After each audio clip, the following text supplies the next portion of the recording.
Ubers players, RBY players, or whoever else is watching this by now. I doubt these are getting too many views, but someone's watching it, so hello. I'm back with another week 4 match between YBW and Maris.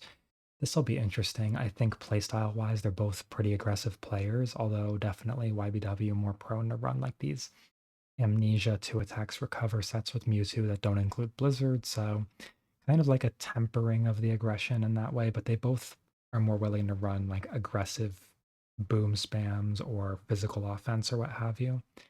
So let's just hop into it and see how it goes.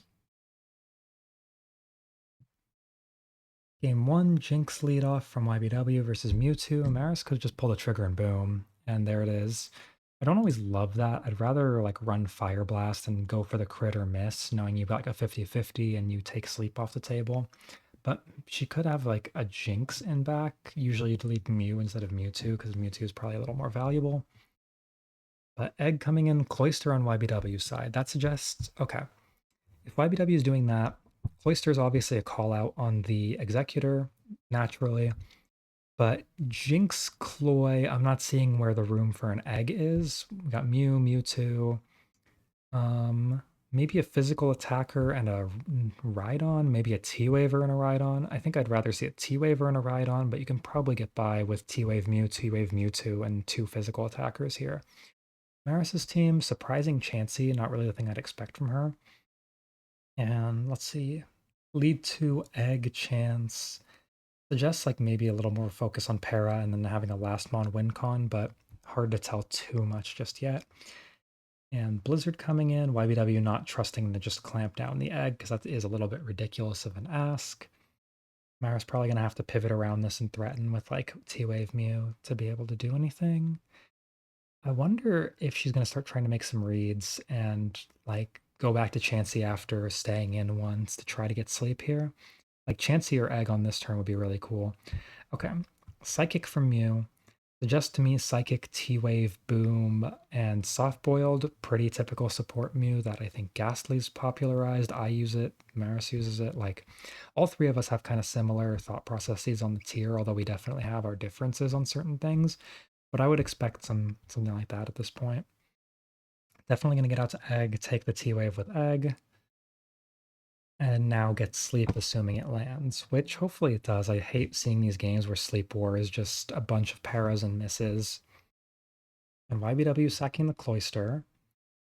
T-Wave Mew coming in, so not valuing the Mew very much, which is fair. Swords Dance, T-Wave, is this going to be Earthquake left and just try to force the trade? He likes these mono Quake Mews, so it might just be that, but if so, like it's going to kill this egg very slowly. We might be here for a little bit, especially if they keep paralyzing. Body Slam, okay, so that actually does some solid damage. Mono Slam really suggests not being scared of Gengar with this team that's completely destroyed by Gengar so far, which makes me think there's probably a Rhydon and maybe even a Tauros as well. Like, you need something for Gengar or you're getting owned here, and this Egg's obviously going to boom.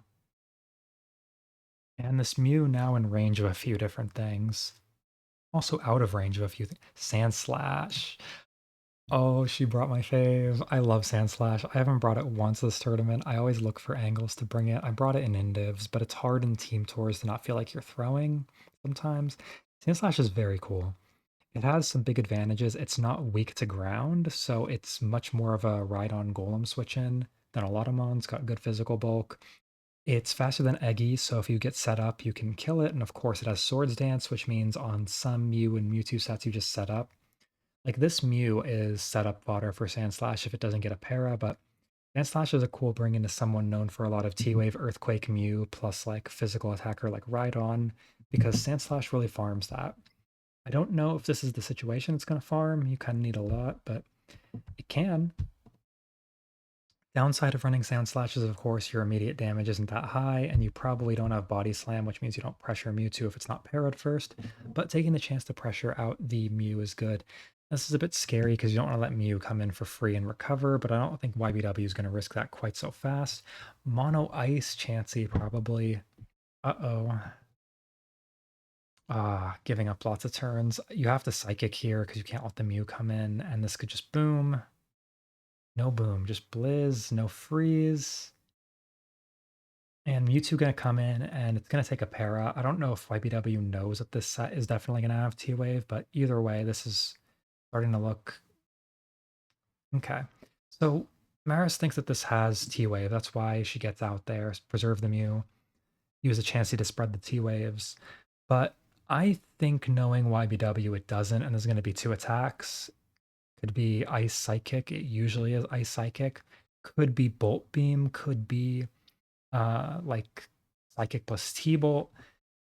I'm not sure what YBW saw in the scout, so it could be anything, but like my default assumption would be Psychic Ice Beam because that's what he usually runs in these situations. I'm wondering like what the win con is here with this very like low damage Mew set that's very para-focused. Cloyster, Jinx, Mewtwo probably telegraphing recover 2 attacks. I still feel like there is a ride on this team because like Jinx, Cloy, Dawn, Chansey, Dawn, Tauros, I don't know.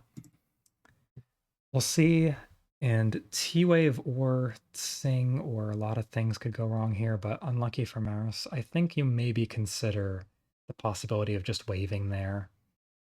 But it didn't work out this time.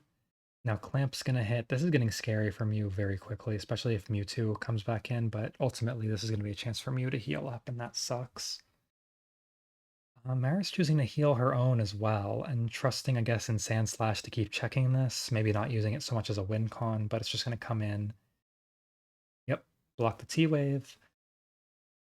And Mewtwo's gonna come in. If this isn't like a crit Earthquake, then there's not gonna be that much pressure, but you get Chansey back in and you get another chance to go for things. The problem is Mew can now come in relatively safely. -1 Ice Beam is going to do nothing. Seismic Toss would, of course, do more. The pressure is not super present. Slowbro. So Slowbro is the win con. This is pretty similar to a team I used to run a lot, which had Egg, Bro, Sandslash, so you'd have like the dual win con. I didn't run this Mew or this Mewtwo in lead. I don't think I ran a lead 2 at all. I might have run a lead 2 on some of these, but I didn't run this Mew and I didn't run a Chansey. So definitely a different idea, but this same core of 3, which I think can work really nicely together in some spots. And I don't know, I'm a fan, but it is a bit dangerous, and I think it's not necessarily the right idea into YBW's typical brings, which are a lot more physical offense oriented. And of course, Cloyster kind of farms this, which I do like the choice of this Mew. This Mew shores up that Cloyster matchup by a huge amount. Don't think I love the Chansey. Still, there's some cool ideas here. I always love seeing new stuff that people are trying out, and I think that she's got a good head on her shoulders for the builder in most RBY low tiers, if not all of them. But here, this is iffy. This is scary for the Slowbro. You can easily get run over from this position. Once you get the para on Lax, at least like Chansey can come in and just sit on it. But like even if YBW just decides to like hit it and then boom, so it's either locked in or boom or switches out at 60 to tank the boom. Yeah, so good play from him to just simplify the game state. From here, Mew is the last major problem. I don't think this is a T-Wave Mewtwo at all. So like there's no reason for her not to stay in and just para it. Interesting Psychic. I think you click the T-Wave there, even if the Mew comes in, you don't care that much. I'm not sure what this is for. I would very much have T-Waved this 2 turns ago. Now I am very scared that Slowbro cannot wall this at all. Probably forces Boom and then Cloyster can clean up. And it's T-Bolt. Psybolt, that para is unfortunate, but I think this Mewtwo is winning this game regardless from here. +2 Psybolt, it's going to be hard to stop with any of this. And booming immediately on the next turn. So Sandslash will be forcing on this and trying to get a sub up just for more chances to maybe dodge on Cloy. But it's not looking good without the Mew. You needed the unparalyzed Mew to handle the Cloyster. I think just the resources started getting chipped down pretty quickly. I think that's kind of the problem with the Chansey. You need something a little more aggressive, a little more forcing. I've tried like Zapdos, I've tried Tauros, Snorlax, lots of things with this kind of Sandslash core idea. I think Zapdos tends to work the best with it. It's a very aggressive para spreader, and if they have a Rhydon, you do have a few answers on the team like this. And you can lead off with the Zapdos, just start spreading para right away and pressure that way. But ultimately, Rhydon's going to come in. Sandslash hates taking an Earthquake on entry from this, and Slowbro's going to get KO'd by it. There's not really many ways out of this except for Cloyster missing one time, in which case Sandslash can win, although it needs Mew to paralyze and it needs like a crit on Rhydon. Tough game. Sandslash is low damage coming into play at the end here, but it was really lost from about the mid game, I'd say.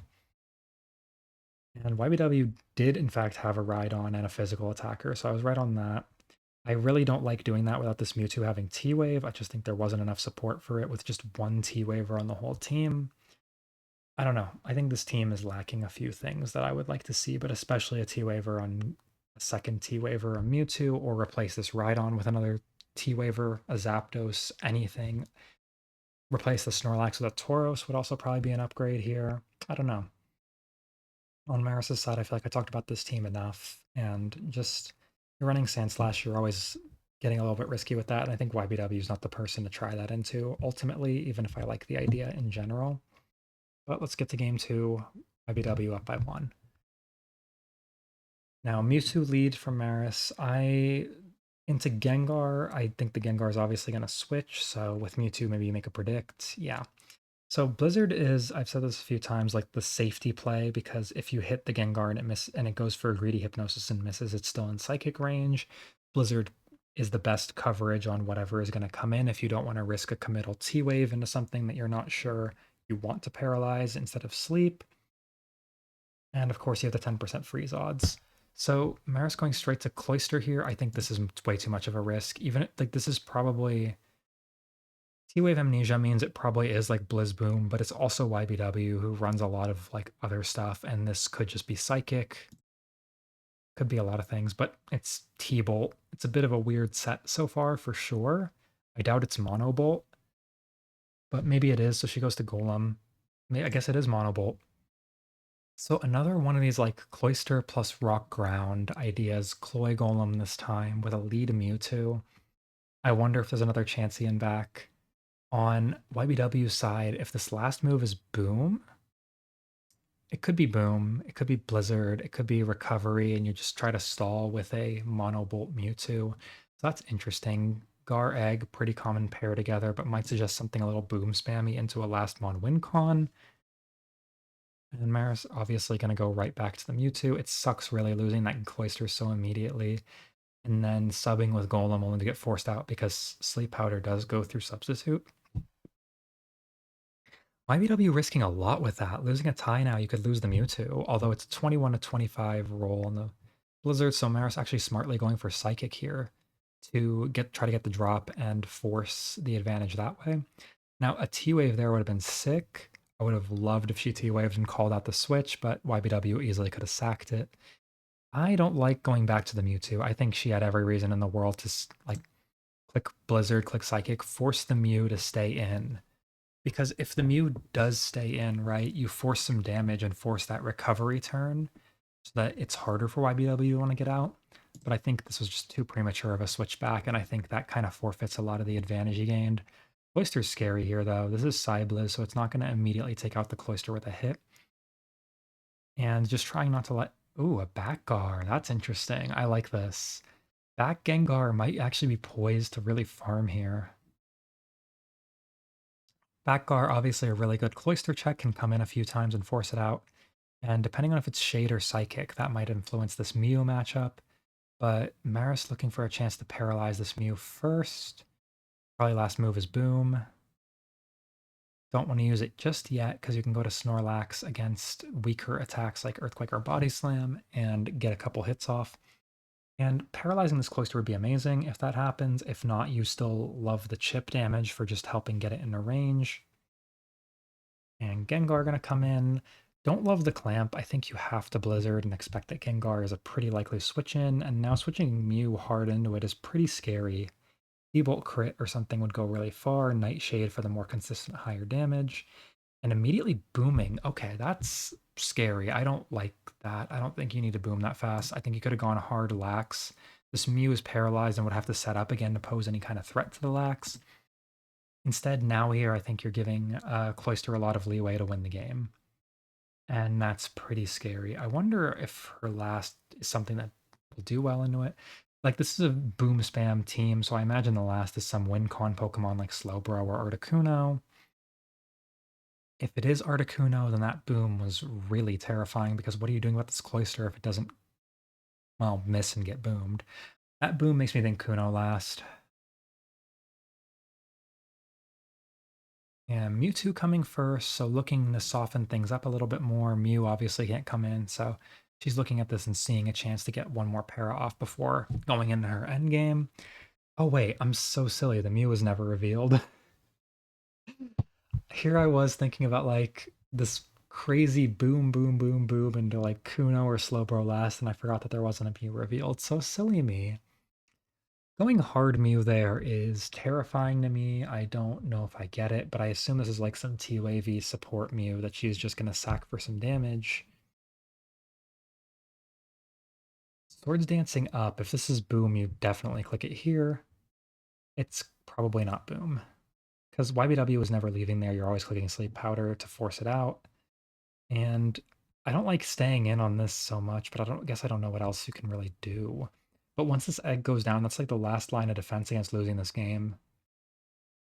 So ultimately, I think YBW mismanaged the Cloister and the egg a little bit, and that's why you're in the situation where they're both going to go down, and then the game's going to get cleaned up. And that Blizzard wouldn't have actually KO'd after the drop, so a little bit lucky that it crit. And this Mew's going to get a chance to recover now because the Mewtwo is slower, but if it just booms and this is still over, yep. Good boom. You just send Golem in and clean up at this point, honestly. Accidentally let the cursor get a little stuck. And hard Tauros into the Golem, I don't love. I think you have to send the Gengar and sack it if you're going to do this. Ultimately, this is pretty unlosable for Maris from here. And good job tying it up. Now, both of them bringing a Cloister here. Interesting. And Chloe Golem Gengar. So, like, not quite the defensive core that you would think when you think Cloister Golem. More aggressive take on this for sure. And I do like Golem better than Rhydon in this idea because you have a lot more boom power. I really wonder what her Mew was. It doesn't seem to have been boom because I think you probably would have boomed that egg out and trusted Golem to clean the game up, especially alongside the Mewtwo. I wonder. And there's no T Wave. The big problem with this team is there's no T Wave besides the Mewtwo, so it's probably T Wave Mew. But it could have shown up earlier then for sure. I don't know. That's a bit strange. Hard to tell exactly what's going on there. On YBW's side, T-Wave Amnesia T-Bolt, probably Mono Mewtwo with Recover. I guess it's just the idea is try to be pretty forcing to get T-Waves, but I feel like T-Bolt is the wrong idea for that because then you're just inviting, if there's a ground type, you're inviting your opponent to never eat a T-Wave ever for the whole game. Maybe a Mono Quake Mew, it could have been. Pretty rough team into Zapdos if this is Mono Quake Mew. Kind of gets run over, but no Zapdos on Maris' side this time, so maybe lucky for YBW. Hard to know exactly what's going on with the sets. But we'll get into game 3. See who our winner is. Zam lead. Not the most common thing for YBW. Jinx lead, good against it. Gonna put it to sleep right away, probably. And lands. Now, whatever comes into Blizzard will say a lot. Starmie, okay. Hold on. Alakazam Starmie is a lot of T-Wave for the beginning of the game for YBW. In my head, the alarm bells are already going off that this could be Wrap. It could be like T-Wave Mew, T-Wave Mewtwo, Vic Knight. But I don't think I'm hard switching Mew into this because I'm seeing these two and going, oh crap. Now, it probably is a T-Wave Mew and you do have to trade T-Wave somewhere. But Zam-Me is not a YBW bring at all. I am definitely thinking there could be Wrap here. This Mewtwo set will say a lot too. On Maris' side, Jinx plus T-Wave Mew doesn't say that much yet. but we'll see what happens. The Mew might click an attack here, like Psychic first. Okay, so it's Swords Dance, T-Wave, and immediate boom. Okay, that is starting to say something about there being a last mon win con. Could be a barrier 2, could be like physical offense and some more T-Wave support. But all of Maris's fast Pokemon taking Para, hopefully preserving that Mewtwo, because I am a bit scared of there being a Wrap team behind this. And Tauros getting lucky early is nice. You want that Starmie out pretty badly. And I think YBW is going to be forced to show his cards pretty soon, whether or not this is a Wrap team. Looking like some physical offense with some boom behind it by Maris. I assume there's going to be like a T-Wave Mewtwo. There it is. I really hate the hard Vic in the Snorlax. You are really asking to get, like, first off, you got chunked, so now Mewtwo with any attack will take out this Victory Bell, so you can always pivot to it. And here it comes in to scare that out. Maris really needs to preserve this, and she does. Good move. Yeah, every time the Snorlax gets in, it's going to force damage on YBW that he doesn't want. You can't risk the Vic, so the Mew has to get worn down. If the last is a D-Knight, then this is bad because Mewtwo Ice Beam. If it's Ice Beam, has an 82% chance to outright Oko D-Knight. If it's Blizzard, it's just an Oko. Counter is cool. So why is this Mewtwo not T or this Mew not T-waving? Does it not have it, or does it think that Tauros is gonna come in on it? I don't know. Swords Dance Vic, so that's interesting. Not the usual, but it's gonna get a free Jinx and then get forced out by Mewtwo immediately. Mew isn't really a super safe switch into Mewtwo at 75%. So not loving YBW's odds of getting out of this unscathed. Ice Beam, so that might be a barrier too. I think it's probably a barrier too. So it looks like there's some boom spammy stuff. Maybe another boom mon behind this for the barrier 2 win con and Tauros for some more pressure. Sacking Vic, gonna go into Knight here, I assume. Yep, there's the Dragonite.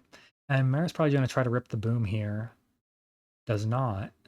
Oh, it's Agility Dragonite. Oh, I wish she'd boomed. If she boomed, she just needed one Wrap Miss, and now it's much scarier. So now you need a Wrap Miss and the Mewtwo to roll well, or Wrap Miss and Boom to roll well. I don't think Boom kills Dragonite the vast majority of the time.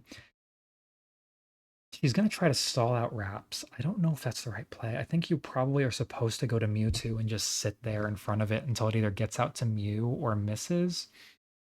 Statistically, I'll probably miss after it does about 50% to Mewtwo, and then you just win. But so far, like with these Wrap misses, stalling doesn't look the most improbable. I am going to speed this up because it does seem that her idea here is to stall the Wraps. Again, don't think this is necessarily the right concept, but well, no, okay, I take that back. If this is a barrier too, as I assume it is, then stalling out the Wraps wins the game because you set up this Mew can't stop you at all and the Dragonite can't stop you at all. So yeah, actually, she is supposed to stall the Wraps. You stall the Wraps down to 0, you go to Mewtwo, you set up, game's over. Just don't get frozen by a Dragonite, probably having Blizzard. She is using up a bit of Mewtwo HP, but I do think you probably have to do that to win this. Probably could bring in that last mon a little bit, unless it's just very weak to Dragonite Blizzard and you don't want to let it get chipped and blizzarded. Well, it could be, like on this team, that last could be an Executor, or it could be like another, I think it would probably be Executor. It has Boom, it has T-Wave, it has Sleep as a backup sleeper. It has Stun Spore, but same as T-Wave, just worse versus a lot of things. These Wrap misses, though, are helping Maris a lot, saving a little extra HP. As these things get down in a range of Blizzard slash Hyper Beam slash Body Slam, whatever he's running, it becomes harder to switch around because if you Wrap misses, you have to sack there to the attack that will come after. But Wrap is running down, and YBW has certainly not gotten anywhere near enough mileage out of it in this game to win. Down to 8 after this. And just going to probably switch back and forth between Snorlax and Tauros this time. You probably want to save a little bit of Mewtwo HP and not risk the game that badly. Oh, going to Mew, saving the last few Wraps, calling the Tauros coming in, and Eggy coming in as expected. Now you are threatening Para. If this Mew gets Para'd, then I think that Mewtwo cleans up pretty freely. And now you just boom. There's no reason not to. Yep. You boom. You go to Snorlax. You probably click Body Slam here, honestly. You don't need to boom again. But if the Mew recovered, you'd boom again. And now you'll just stall these last couple wraps. The Mew will try to come in again and recover, but you can just hard Snorlax into that. If it attacks you and KOs you, it doesn't heal. If it doesn't do that, okay, I would save the Snorlax HP. I'd go back and forth between Mewtwo, or maybe there's not much reason not to just go straight to Mewtwo and just sit on this as Mewtwo. It KOs with an Ice Beam. Go to Mewtwo here. Oh, she miscounted wraps. There's one more. She's still like, she's fine. It's not likely that she can lose from here, but that definitely was a bit of a missed opportunity to optimize a little. YBW just hoping for the Zamwake. I don't think that would even save him if it did, with only one wrap left. And she's just going to keep attacking, and this is over. Mew can't tank an Ice Beam from here. This is completely done. So Jinx plus some Boom Spam plus Barrier 2. And ultimately, it cleans up. So needless to say, Barrier 2 very good into Vic Knight, this relatively weak Mew, and whatever this Mewtwo is, although I'd assume it's Amni 2 attacks recover.